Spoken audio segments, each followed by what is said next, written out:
Instead of raising Medicare age to 67, we should be talking about lowering the age of eligibility for Medicare to 0 at birth. And that discussion's not there. If we paid the same amount of income per capita as the industrial nations we consider our trading partners, we would not have a budget deficit, we would have a much healthier economy, and our business would be better. But no, you throw this all together, you say there's this horrible problem, and then you try to do by stealth what you can't do in the light of public discussion. You set up these commissions, and there have been so many of them, we refer to them as whack-a-mole. It's like for the last 4 years, we've been whacking these moles, and you've been helping doing that. They keep, that game where they come up and, and at every point, it's emerged. And so today it's emerged in the context of the sequester. The sequester is this disastrous concept that was put into the law in theory to bring both sides to the bargaining table to come up with a grand bargain. Well, it didn't work. It ended up moving into this year, and now there are huge cuts in long-term care supports through the Older Americans Act, through the Medicaid program, Medi-Cal program, will be Head Start, reduction in Head Start teachers, in slots for children in Head Start, a reduction in medical research, everything we need to grow an economy, infrastructure, building and improving our sewer systems, our highway systems, all of this. These will be cut under the sequester. What's happened, though, is it creates a really difficult dynamic because, so we have people who don't want these systems. Then we have people who are somewhere, they've fought it for a long time. Then you have people who are governmentally positive to it, but what they start saying is they've bought the Kool-Aid of you have to take something from the old to do for the young. That's been this huge theme that has been put through there. You have to cut Social Security, Medicare, and Medicaid so you don't cut Head Starts. And that's how this issue's framed, and that's a zero-sum game, and everybody loses, including our kids. Instead of talking about young against old, we should be talking about young and old and everyone in between against the 1%. Which is not, thank you. This is not a conservative audience. I'm sure there's some Republicans. How could you tell? I'm a really smart guy. I'm a professor. I can tell things like that. And so I'm getting, so the 1%, and I'm not vilifying people who are in the 1%, but just saying most of our income growth, we've had a lot of productivity growth for the last 30 years, but the fruits of that growth have gone to the highest income people in our society. That's wrong. That's a moral deficit. That's what we face, we don't face a fiscal deficit, we face a moral deficit, a deficit of imagination.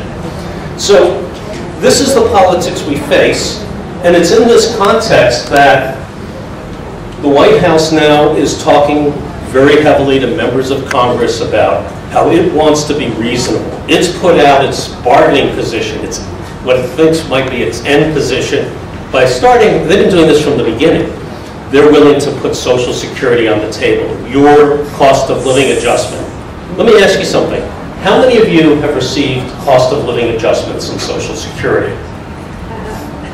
How many of you feel that, of those, keep your hands up, of those, how many of you feel that it has matched the increase in inflation? In your dreams. In my dreams. Okay, but in Washington, they are talking about the change CPI, which thinks you've gotten too much, even when you got zero, that it overinflated the cost of living adjustments. It's baloney, absolute baloney. There's evidence to show that housing costs, healthcare costs, you just have to be sensible. Seniors and people with disabilities pay more. And pay more of their income. But they have this fancy concept which fundamentally is a cut. And what it means is, for someone who turns 65, if this is put in place, 10 years later, in their 10th year, they lose $700. in their benefits. In their 20th year, they lose about $1,200. And in their 30th year, if they live to 95, they're getting, in that year, about $1,500 less than they would be getting. $1,700 less, actually. It's a small cut, but it's not small. It's a bigger cut. It's a bigger cut than what we're asking of families who earn $500,000 a year as a percent of their income. It's a bigger cut on seniors and people with disabilities than what the so-called dramatic tax increases in 2012 at the end of the year put in place. So we're facing that. We're facing another round of Mr. Ryan wanting to raise Medicare, eviscerate Medicaid, wants to turn Medicaid over to the states and cut the federal support for it, a block grant. Oh, yeah. And also wants to pull apart the Affordable Care Act, which means pulling apart the closing of the donut hole, the preventive health care proposals that have come in. So we have this world we're living in, including a kind of ageist notion that somehow we are at fault. Older people have caused this, and they're going to bankrupt the society. It's a stereotype.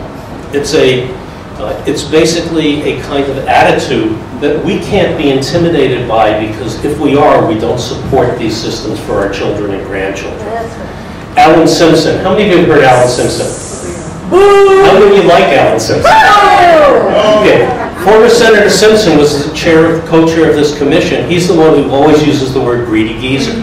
Well, people who are supporting Social Security are not greedy anythings. They are people supporting an institution they built and they want to maintain.